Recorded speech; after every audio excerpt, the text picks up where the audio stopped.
Hai student, hari ini kita belajar tentang aldehida dan keton. Jadi spesifikasi dari gugus fungsi aldehida dan keton itu kita bisa lihat di contoh dari struktur yang ditampilkan ini, di mana CO itu kita menyebutnya sebagai gugus karbonil. Lalu kemudian jika ada attachment hidrogen, maka senyawa itu adalah formaldehid. Nah, otomatis untuk RCOH itu kita menyebutnya aldehid. Sedangkan jika hidrogen ini digantikan dengan gugus alkil lainnya, misalnya R-aksen, maka RCOR itu disebut sebagai keton. Keuntungan dari senyawa-senyawa aldehid dan keton ini biasanya kita jadikan sebagai prekursor maupun sebagai starting material atau juga bisa sebagai cairan atau reagen ataupun senyawa antara untuk mempercepat terjadinya proses reaksi sintesis pada saat membuat bahan aktif obat. Jika kita perhatikan rumus struktur RCOR ini, oleh karena sifat stabilitas dari CO yang begitu kuat, maka posisi sudut disosiasi antara RCO dan RCO lainnya itu sinergis, sehingga senyawa ini bersifat sangat polar, tetapi sangat polarnya itu tanpa ikatan H, sehingga titik lelehnya lebih rendah dan juga mudah larut dalam air. Ada beberapa contoh senyawa-senyawa aldehida dan keton yang biasanya dijadikan sebagai bahan aktif obat ataupun prekursor. Misalnya aseton, lalu geranial, kemudian testosteron dan estronnya. Ini biasanya dibuat dalam bentuk hormon, baik hormon untuk pria maupun hormon untuk wanita. Senyawa aldehid dan keton biasa disebut dengan senyawa karbonil. Jadi kadang ada yang menyebutnya gugus karbonil. Perbedaan struktur dari aldehid dan keton menyebabkan sifat-sifat fisika kimianya juga berbeda. Misalnya aldehid mudah dioksidasi, sedangkan keton sangat sukar. Lalu aldehid lebih reaktif daripada keton terhadap reaksi adisi nukleofilik. Mengapa aldehid mudah dioksidasi dibandingkan keton? Karena adanya gugus H+ yang ada pada aldehid. Dibandingkan keton yang memiliki gugus alkil dengan rantai karbon yang bisa saja panjang, maka ini menyebabkan keton lebih sulit untuk dioksidasi. Aldehid lebih reaktif daripada keton terhadap reaksi adisi nukleofilik. Ini tentu saja disebabkan oleh kemampuan dari hidrogen untuk disubstitusi oleh serangan nukleofilik. Dari struktur karbonil dengan adanya ikatan pi pada atom C karbonil menyebabkan senyawa karbonil dari aldehid maupun keton berbentuk datar atau planar. Nah, ini tentu saja menyebabkan senyawa ini menjadi jauh lebih stabil dibandingkan gugus-gugus fungsi lainnya. Ini adalah contoh reaksi adisi nukleofilik aldehid dan keton, di mana terjadi perubahan muatan listrik oleh karena terjadinya reaksi adisi. Adisi itu berarti penambahan ya, jadi karena adanya penambahan gugus nukleofilik, maka terjadi pula perubahan muatan listrik. Adapun gugus-gugus fungsi yang bisa saja mengadisi itu diantaranya adalah ion hidroksida, ion amino, ion aloksida, ion alkanoil, ion alkilamina, ion hidrida, ion karbanion, dan ion sianida. Itu akan menyebabkan terjadinya muatan listrik negatif. Sedangkan jika ingin menghasilkan muatan listrik yang netral, maka kita hanya perlu menambahkan senyawa-senyawa seperti air, amonia, alkohol, asam alkanoat, alkilamina, dan hidrasin. Berikut ini adalah contoh reaksi yang paling sering atau yang paling populer terjadi di dalam proses menghasilkan aldehid maupun keton. Yaitu kita menyebutnya sebagai adisi nukleofilik hidrazin atau reaksi reduksi Wolff-Kishner, dan adisi nukleofilik HCN atau pembentukan cyanohydrin. Di dalam proses reaksi yang terjadi ini akan dihasilkan jenis sikloheksena, dan tentu saja dari aldehid dan keton itu kita juga bisa menghasilkan cyanohydrin. Mekanisme reaksi pembentukan cyanohydrin adalah sebagai berikut, di mana aldehid dan keton itu adalah sebagai senyawa starting materialnya. kita berikan ya keadaan intermediate tetrahedral, yaitu dengan penambahan pelarut-pelarut, misalnya bensil alkohol, benzaldehid, dan seterusnya, lalu nanti akan terbentuk sianohidrin. Jadi ini adalah contoh reaksi, yaitu dari benzaldehid yang ditambahkan dengan HCN, akan menghasilkan cyanobensil alkohol, lalu kemudian dengan penambahan air atau H2O, di mana H+ dari H2O itu akan mempercepat terjadinya reaksi asam 2-hidroksifenyl etanoat. Lalu kemudian untuk pembuktian aldehid dan keton, biasanya kita membutuhkan pereaksi tertentu, yaitu pereaksi Fehling. Ada juga pereaksi Tollens yang menggunakan Ag+, atau bisa juga menggunakan pereaksi NaHSO3. Di mana kalau kita menggunakan pereaksi Fehling, maka akan terbentuk endapan merah. Kalau menggunakan pereaksi Tollens akan terbentuk cermin perak pada sisa residu dari reaksi kimia. Kemudian jika menggunakan pereaksi NaHSO3, maka akan terbentuk endapan putih pada tabung reaksi yang di dalamnya kita telah berikan aldehid atau keton. Sedangkan adisi nukleofilik menggunakan pereaksi Grignard itu bisa menghasilkan jenis-jenis alkohol sekunder maupun alkohol tersier. Jadi yang kita atur adalah penggunaan ether, di mana ada tambahan air, yaitu H+ dari air yang akan ikut menjadi donor untuk terbentuknya alkohol.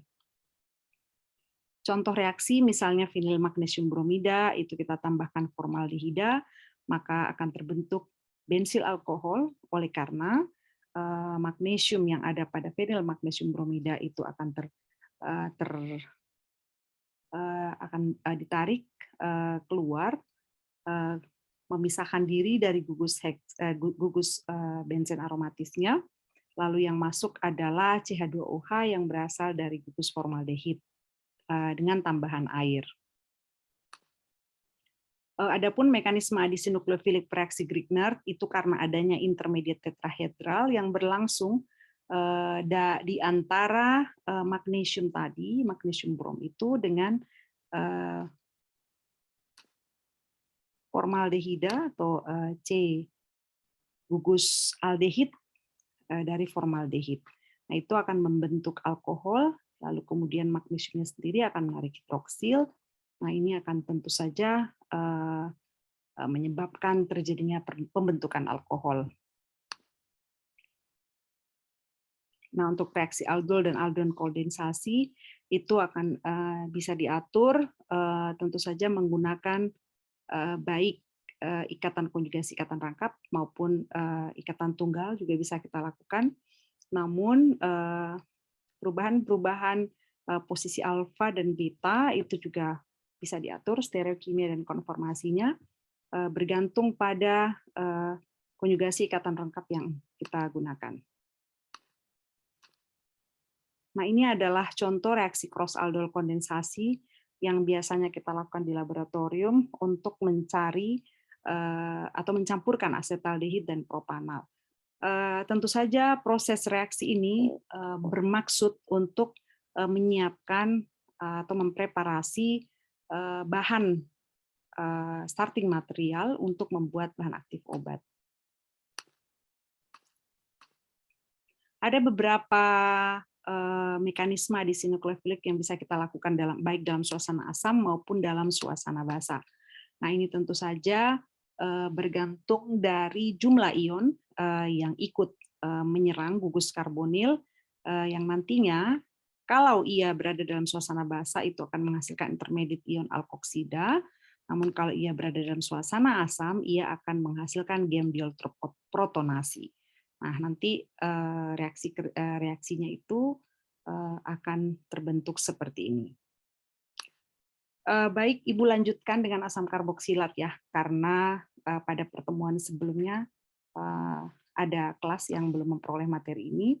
Namun Ibu ingatkan kembali bahwa asam karboksilat di sini adalah salah satu juga gugus fungsi yang ikut berperan dalam proses pembuahan bahan aktif obat. Asam karboksilat ini biasanya berasal dari prodrug atau obat-obat yang belum aktif, namun nanti pada saat masuk ke dalam tubuh itu diaktifkan oleh keberadaan enzim. Asam karboksilat Jika memiliki karbon kurang dari 3, maka ia akan larut dalam air. Namun kalau jumlah karbonnya itu melebihi 3, maka ia akan semakin nonpolar atau bersifat kurang larut. Jadi panjangnya jumlah karbon itu akan mempengaruhi kepolaran dari senyawa asam karboksilat. Di sini digambarkan bahwa RCOOH itu lebih polar dibandingkan RCOH, lalu RCOH sendiri yang merupakan aldehid itu lebih polar dibandingkan dengan RCOR atau keton ya. Lalu kemudian RCOR ini lebih polar daripada hidroksil, dan hidroksil sendiri lebih polar dibandingkan dengan tiol atau SH. Nah, konstanta keasaman berbagai asam karboksilat ditampilkan di slide ini, di mana dijelaskan bagaimana pengaruh dimer ikatan hidrogen asam karboksilat itu yang cukup seimbang, sehingga menyebabkan asam karboksilat ini dapat ikatan-ikatannya dapat bercermin satu sama lain. Namun pada umumnya asam karboksilat ya memang bersifat asam, jadi pH-nya itu kurang dari 5. Ini adalah contoh senyawa asam karboksilat yang sering kita temui sehari-hari. Jadi untuk asam format yang memang karbonnya hanya 1 itu terdapat di semut, lalu asam asetat itu bisa kita temui di minuman cuka, lalu kemudian asam butirat atau butter itu kita temui pada mentega dan lain-lain, lalu kemudian asam laktat yang biasanya dikembangkan dalam produk-produk probiotik maupun prebiotik. Adapun contoh asam-asam karboksilat lainnya yang lebih panjang karbonnya, itu ada banyak contoh, misalnya asam linoleat, asam linoat, dan seterusnya. Itu memiliki rantai karbon yang melebihi dari 3. Jadi sifatnya itu lebih kepada nonpolar.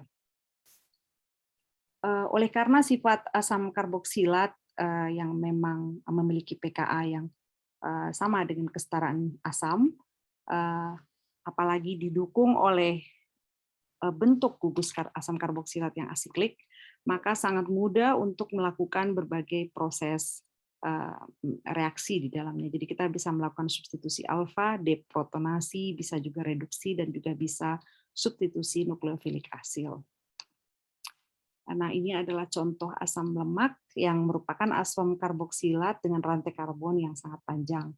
Jadi misalnya asam stearat itu memiliki rantai alkana yang cukup panjang, maka kita menyebutnya asam lemak jenuh. Sedangkan kalau sudah ada alkena 1, kita menyebutnya sebagai asam lemak tak jenuh mono. Contohnya adalah asam oleat dengan titik lebur yang jauh berkurang, yaitu hanya 13 derajat Celcius. Kemudian asam linoleat memiliki alkena 2, lalu asam linoleat lenat memiliki 3 alkena, sehingga semakin banyak rantai karbon double bond yang ada pada satu asam lemak asam karboksilat, maka semakin tidak jenuh asam lemak itu, dan itu tentu saja jauh lebih baik untuk kesehatan manusia dibandingkan asam-asam lemak jenuh yang hanya memiliki rantai alkana yang panjang. Karena rantai alkana yang panjang ini akan mudah dioksidasi atau akan mudah diserang oleh reaksi oksidatif stres yang nantinya akan menyebabkan terjadinya proses-proses kontaminan di dalam tubuh yang tentu saja mempengaruhi kesehatan manusia. Adapun dari asam karboksilat ini biasanya kita memilih bentuk ester untuk menjadi bahan aktif obat, karena asam karboksilat itu dapat berinteraksi dengan asam yang ada pada lambung manusia, sehingga dengan keberadaan proses esterifikasi, yaitu kita mengubah bentuk asam karboksilat dengan menghilangkan keasamannya, maka bentuk-bentuk ester itu jauh lebih diterima oleh oleh konsumsi tubuh, sebagai konsumsi untuk tubuh manusia, karena terhindar dari suasana asam. Jadi di dalam proses esterifikasi itu ada keterlibatan katalisator, baik itu katalisator asam maupun katalisator basa, itu bisa diatur. Misalnya untuk katalisator asam kita menggunakan asam klorida maupun asam sulfat sebagai katalisator asam kuatnya, dan bisa juga menggunakan katalisator basa seperti natrium hidroksida dan KOH. Ini adalah alkilasi karboksilat yang juga bisa kita lakukan dengan menggunakan diazometan. Adapun proses alkilasi, proses hidrolisa itu selalu kita harapkan sifatnya reversible atau dapat balik kembali. Lalu untuk esterifikasi itu selalu untuk menghasilkan ester kita usahakan menambahkan asam karboksilat dengan alkohol. Nah dari situlah akan terjadi esterifikasi. Namun jika ingin mengubah balik ester menjadi asam karboksilat, maka yang kita lakukan adalah hidrolisis. Jadi kita harus melepas senyawa hidrogen yang ada pada gugus ester. Jadi prinsip yang digunakan adalah prinsip Lecatelier, di mana esterifikasi itu akan berlangsung sempurna jika memang asam karboksilat dan alkohol yang ditambahkan itu sesuai perhitungan molarnya. Kemudian untuk saponifikasi ini juga tentu akan sangat bermanfaat untuk pembuatan produk-produk kosmetik dan lain-lain, di mana kita bisa mengembangkannya dari satu model asam lemak dengan penambahan gliserin dan lain-lain sebagai humektan misalnya itu untuk menghasilkan sabun yang biasanya dipakai untuk produk-produk kosmetik dan estetika. Demikian, terima kasih atas perhatiannya.